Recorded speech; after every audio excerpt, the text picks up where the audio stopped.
Hi everyone! We're here at McDonald's. Yung malapit lang sa bahay ko guys. Naiwan na ako ng ibang Davao vloggers. But I'm waiting for the other members na sasabay. We're on our way to the Asus Pixel Master Travel Photography Masterclass with Miss Arlene Donaire. And today, I'm gonna use this one, my Asus ZenFone Live L1 for my vlog. So ayan, kain muna tayo guys. And coffee. So far this is full HD 30 FPS. Front-facing cam yung gamit ko ngayon, but obviously later I'm gonna switch back and forth sa front and back. So ayan. So see you there sa Eden. Kain muna tayo. And I already took a bite of my sandwich. So this is the sausage McMuffin with cheese, I think. And coffee. Thank you Sir Francis of ASUS for the treat.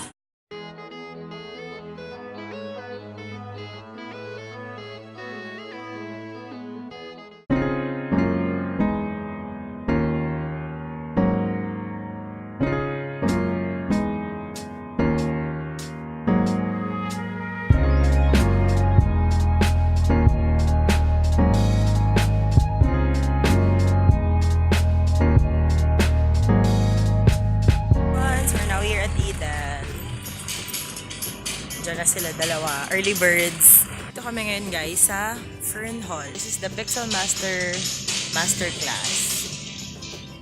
Let's go inside the hall now guys. Say hi! This is one of our new members din, si Shannon, si Brian, si Andy, si Maria Roxanne, and then yan, Alvin and Steph. Tapos yung mga boys, tech vloggers na sa labas. And ito yung mga binigay nila. We have a tripod. Bibigay ko to kay Carl kasi naghahanap ng tripod si Carl. And then, yan. So, may notebook. Ganda ng notebook, guys. And then, of course, I think this is the parang guide or the PR kit. Yan. Wow, guys. May pa-curriculum.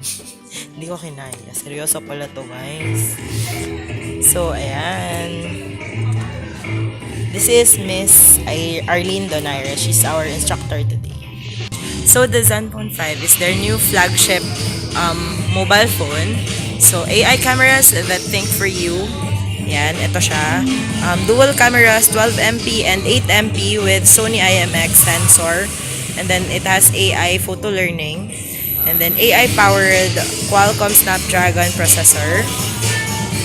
6.2-inch all-screen display with 90% screen-to-body ratio. So, this is parang almost similar to the Live, pero I think this is nicer pa talaga, guys. I mean, ang size ha, ang size and the screen, I think medyo similar to Live L1. But the specs are much higher. Yes, we love photo. Favorite ko na line ng Asus ZenFone. So this is the Asus ZenFone Max Pro, limitless gaming. Sobrang lakas, sobrang tibay ng battery, guys. So up to 35 days yung standby time. But I think more or less pag hindi siya standby, mga 2 days din siguro. In the past, more than 2 days inaabot ng mga ZenFone Max ko. So 8-core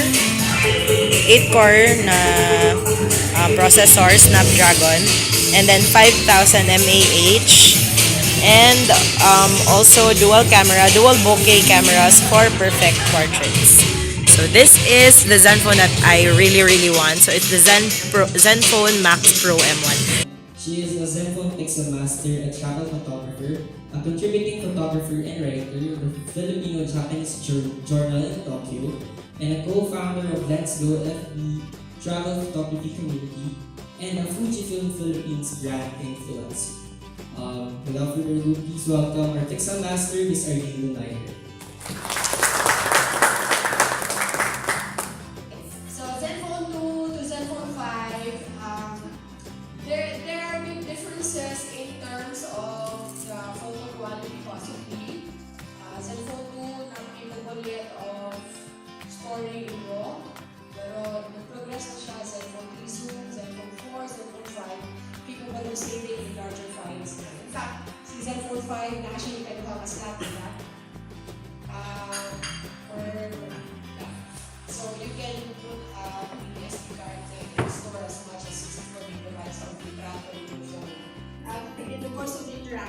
let it grow out to character. So there's a character that you catch if you put a line. Establishing shot gives you a sense of space, sense of place. So it's usually big. So gagamitin niyo sa mga ZenFones niyo, gagamitin niyo usually niya yung pinaka-wide. Yung si ZenFone 5 ngayon, it has two lenses in the back. There's an ultra-wide lens. So usually I go immediately for dramatic 16:9 orientation in the landscape and then take the biggest shot. So travel photography, the best portraits are the ones that are shot in their natural lights. The hours before the sunrise and sunset. So try to go early, start the area, look for the location, and then shoot. Golden hours siya kasi yung quality ng light, orange, yellow, and usual shot. Buildings, intersections, vehicles. The one on the left is my Hong Kong. Rule of Arts 1 to 3. This is the most sacred Buddhist temple in France. It's called Tiger Sense. Backdrop niya is the Himalayas mountains. So nag-hike kami for 3 hours pataas. And then 2.5 hours.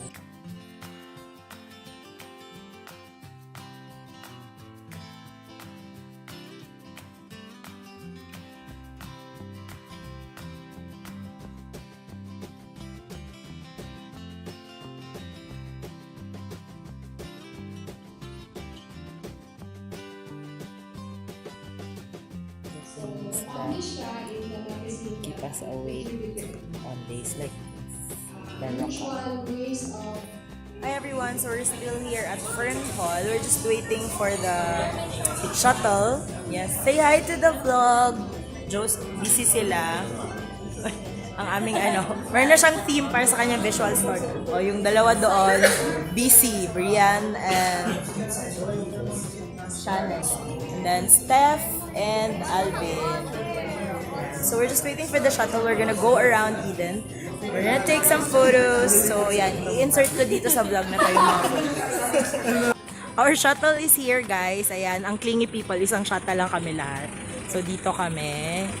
Let's ride the shuttle. And the Zentalk fans are over there.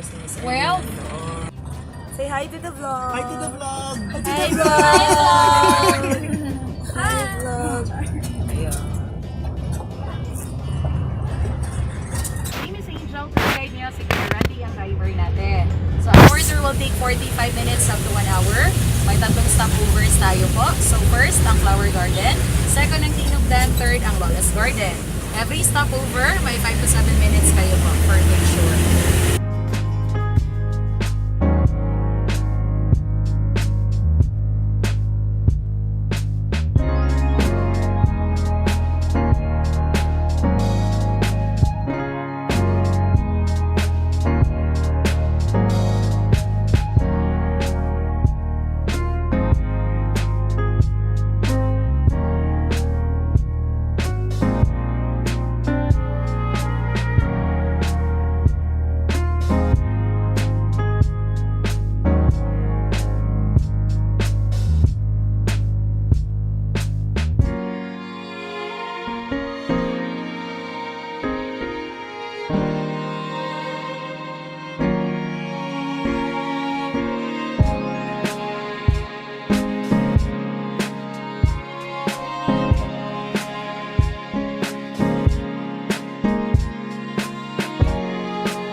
So, ayan, I've been here many times. Pero ngayon ko lang nakita tong Lover's Bell. So, interesting. it's about. And this is the popular rainbow walkway. Ay, muntik madapa si Inday.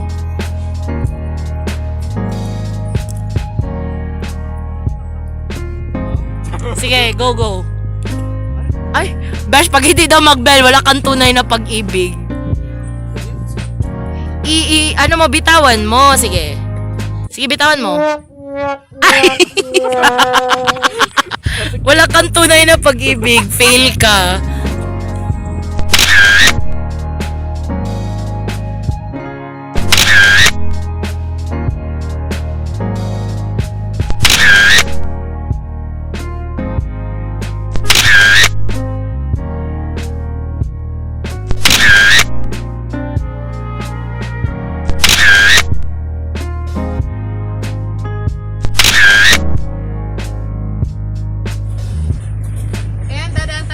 Rainbow Pass. Each heart has flowers.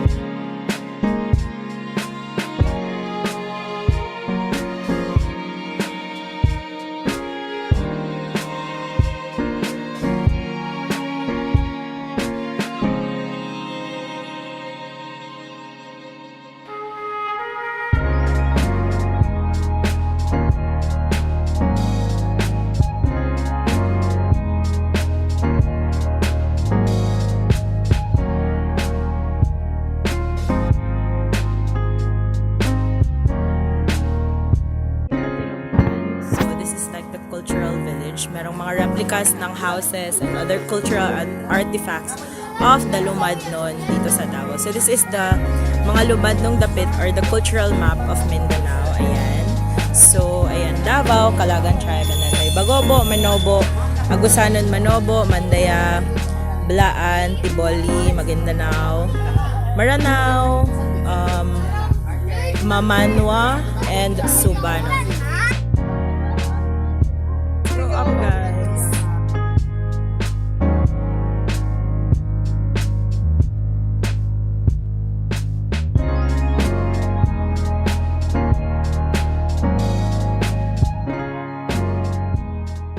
Guys, if you haven't been here, meron tayong mga statues ng kids.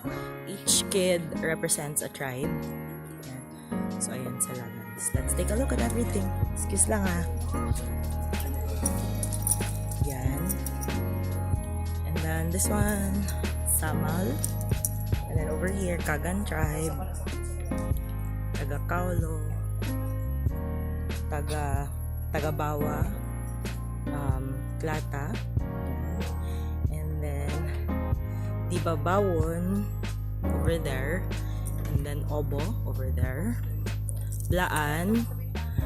Mandaya. I think they're the most popular kasi marami sila dito sila. And over there is Ata.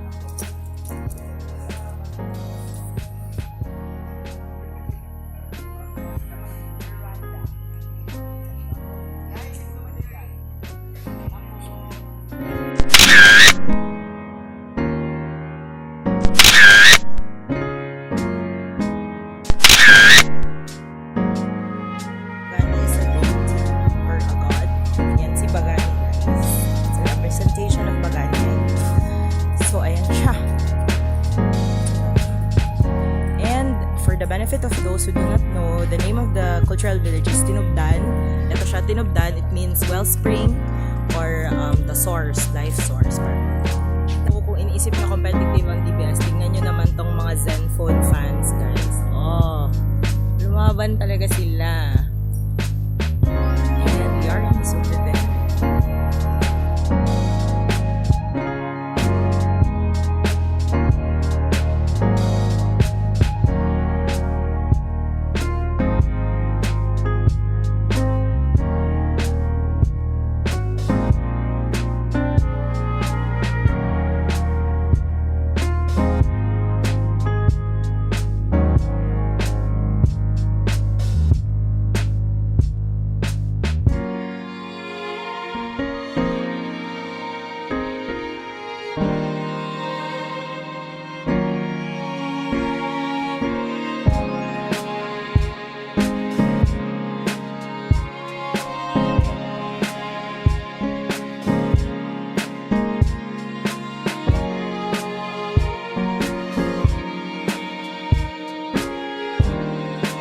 Na-stress kayo? Competitive pa naman ang DBS. So, basically.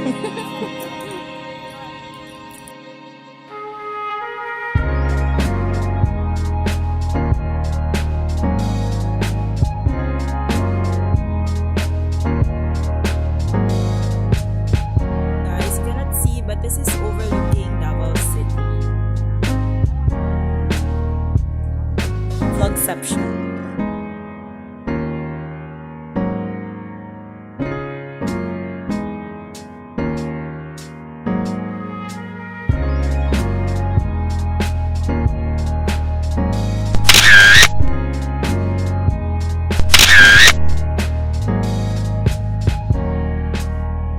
So, we're now here at Aling Fopings. Yes, nagbuot kami sa itinerary, guys. So, ayan. Halo-halo. All my favorites are there. And I'm gonna show you my haul. Haul! So, bumili ako ng lettuce and salsa from the restaurant. Yups.